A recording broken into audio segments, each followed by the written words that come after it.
Tribunarus kelakuan Kepala Desa atau Kades dan perangkat desa di Kecamatan Geladak Sari tersebut membuat geleng-geleng. Bagaimana tidak dana untuk masyarakat di desanya turut digelapkan.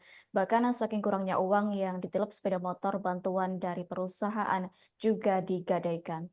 Terkait hal tersebut, informasi selengkapnya akan disampaikan langsung oleh rekan wartawan Tribun Solo. Triwidodo, silakan untuk laporan lengkapnya.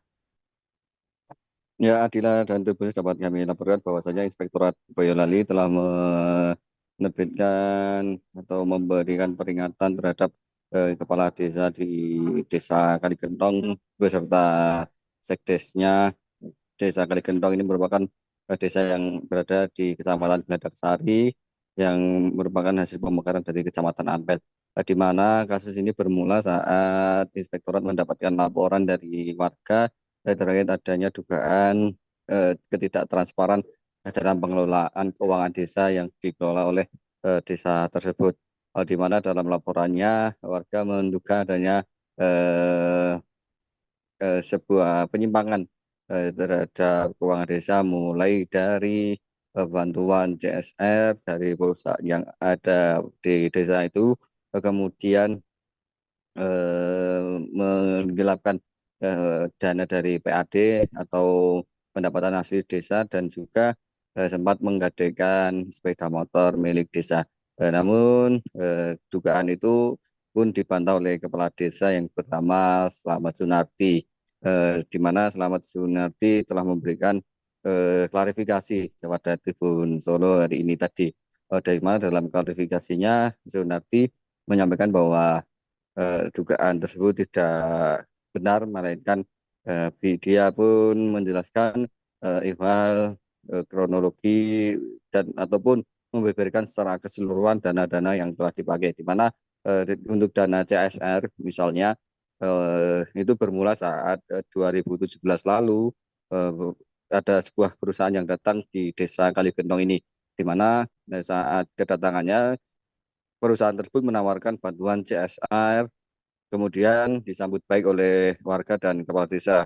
Kepala desa pun kemudian meminta sebagian lahan di lokasi pabrik itu digunakan atau dimanfaatkan untuk sebagai jalan umum untuk warga masyarakat di sekitar lokasi pabrik tersebut yang nantinya akan terdampak terhadap keberadaan pabrik tersebut.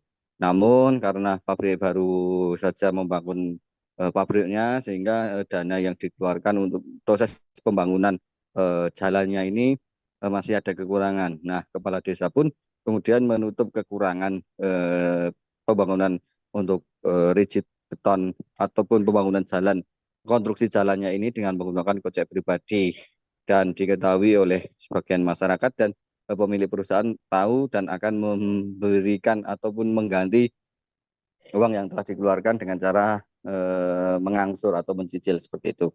Nah, setelah dari jalan sudah selesai, kemudian setiap bulannya kepala desa ini mengambil uang 300.000 dari perusahaan tersebut selama kurang lebih 2 sampai 3 tahun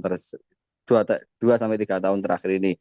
Uang itu eh, diketahui oleh pemilik perusahaan bahwa sebagai pengganti ataupun uang cicilan saat pembangunan jalan pada tahun 2017 lalu.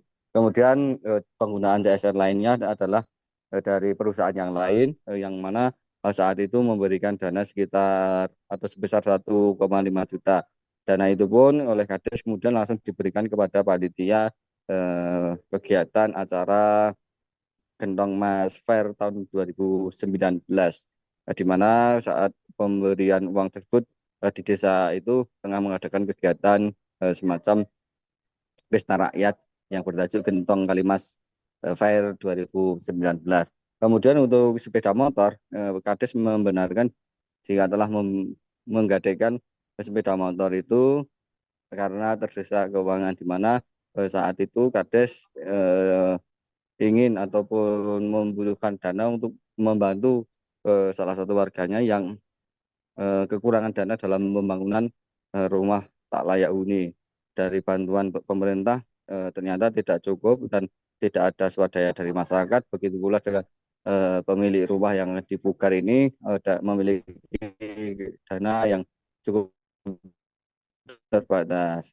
Kades yang saat itu tidak punya uang mau tidak mau menggadaikan sepeda motor yang dimiliki atau atas nama pemerintah desa. Di sepeda motor itu Adila dan Tribunus didapatkan kades dari pemberian salah satu perusahaan yang saat akan membangun eh, pabriknya di wilayah Kaligendong. Kades ini mencarikan tanah sehingga sebagai seorang maklar saat itu Kades mendapatkan fee dari pencari lahan maupun dari masyarakat yang atau pemilik lahan yang dibeli oleh perusahaan itu. Nah, hasil fee-nya ini atau komisi ini kemudian diberikan 2 unit sepeda motor yang kemudian 2 unit sepeda motor ini diatasnamakan pemerintah desa.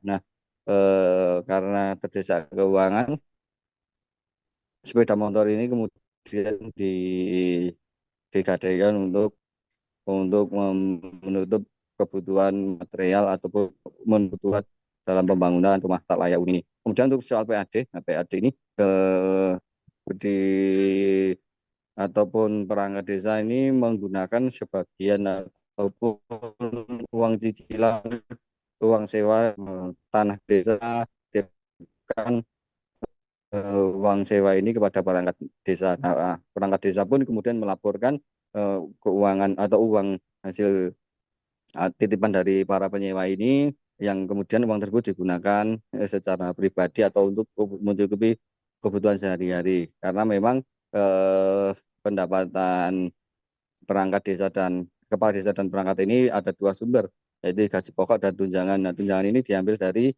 pendapatan asli desa. Sehingga perangkat ini mengambil yang akan menjadi haknya, yaitu pendapatan ataupun tunjangan yang akan menjadi haknya. Namun karena mekanisme seperti itu yang kemudian menjadi masalah di kemudian hari. Demikian Adila dan Tribunus, kembali ke studio. Baik, terima kasih untuk informasi lengkapnya. Silakan bertugas kembali. Download Tribun X sekarang, menghadirkan lokal menjadi Indonesia.